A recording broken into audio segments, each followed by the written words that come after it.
Hi guys. Hey, today I'm going to be changing the oil on a 2008 BMW X5 3.0. Give you a little shot of it here. Here's the 2008 BMW X5, and it is a 3.0, and this is a bulletproof motor if you take good care of it. And one of the ways to take care of it is do a frequent oil change. Now I've taken the open the oil cap so it can breathe when we drain it. I have just popped the air filter snorkel out here, and I just popped one of the pins and pivoted it so I can get to the oil filter, which we'll be going to in just a second. Let's check out what we're going to be using today. Today I'm going to be using a Napa 5-weight 30 fully synthetic oil, and this one takes 7 quarts, so we got a 5-quart container. We've got 2 quarts for a total of 7. I'm going to be using a 17mm ratchet for the drain plug. Love these things. You can see that I have them on right now. These are the blue nitrile gloves. You can get these at Walmart, and great way to keep your hands clean. You can see I've already got my hands a little dirty just taking the air filter off and so forth. I'm going to be using a Hyper Tough 23-quart oil drain reservoir. This is really handy. I can do 3 or 4 oil changes here, including my big power stroke that does 13 quarts, and keep it all nice and contained and clean.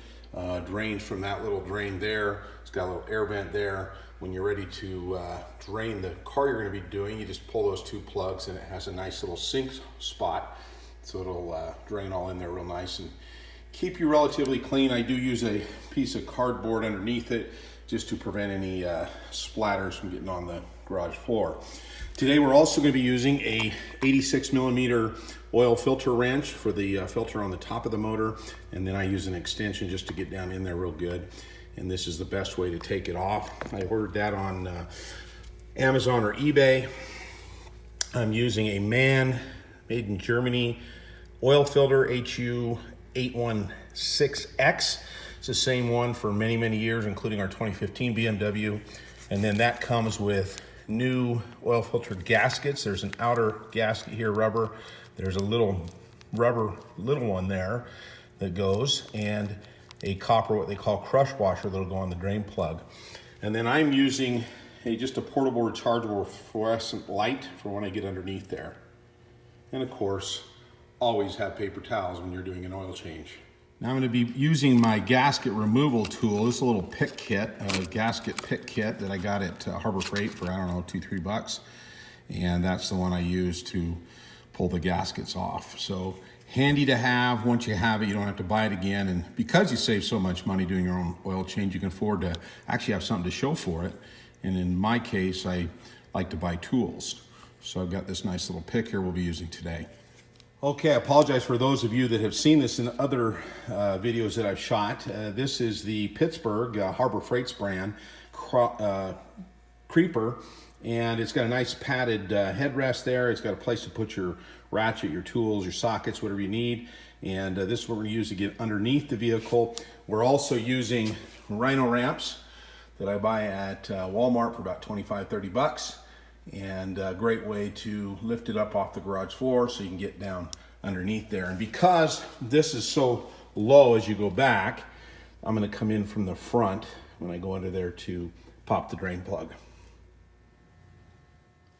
Okay, I'm going to be using this flow tool, multi-purpose funnel.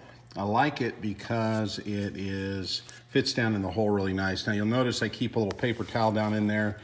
I want to take that out just to keep it nice and clean, and that's going to go in right there so we can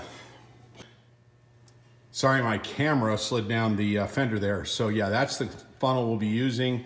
It is ventilated now, so the air can get down in there. When I open the drain plug, it'll allow all the oil to drain out. Best to do it when the motor is warm, just to get every little bit of the oil out. All right, I got my handy dandy oil change coat on. This goes right over my nice clean shirt. To keep it that way, it's just an old feed jacket I had when I fed my cows. So we'll go ahead and roll on under and get down to business.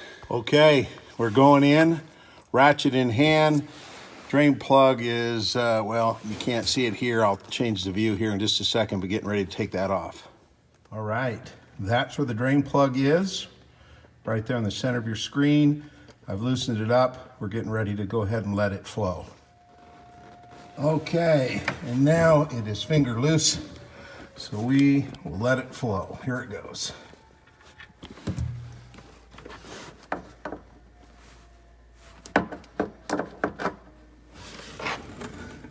Keeps it nice and contained in that container there, the 23-quart Hyper Tough Oil Collection Reservoir. While this is draining, we're going to go on top and change out the oil filter.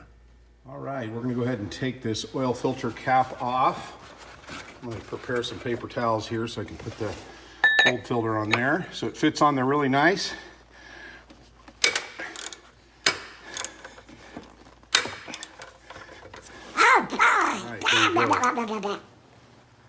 Okay, we're ready to tighten that drain bolt now, and we don't want to tighten it too much. We want to just snug it up, so it's going to take just a second here. You'll see it right at the top of your screen. Sorry, I've got my camera a little screwy here, but you'll get the idea. And I did put a brand new copper crush washer on there. That's very important because it will help hold the new oil in and make it so it doesn't leak. It actually sits down on the softer metal, which is of course the copper. I'm gonna go ahead and hand tighten that just a little bit now. It's letting me do that. Okay, now we can finish it off. I'll show you kind of about how tight you want to make it. Again, you don't want to, what I say, kung fu it. You don't want to put too much pressure on it, but just enough so it can sit down on that nice new copper washer. Sorry, I'm not getting a very good grip on it there.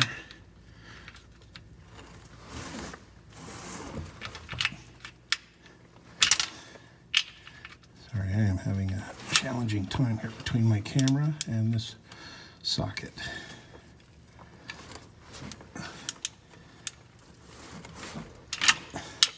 Okay, I'm going to snug it just one more. It's actually crushing that washer. You can kind of feel it as you tighten it. Again, don't tighten it too much. You can ruin drain pans and drain bolts.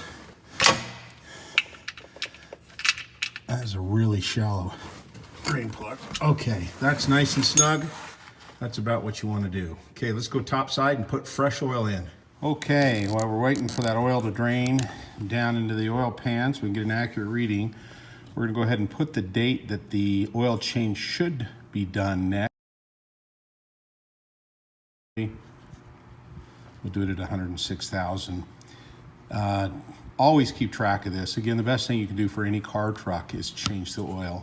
So we'll go ahead and check that and we'll be done here in a minute.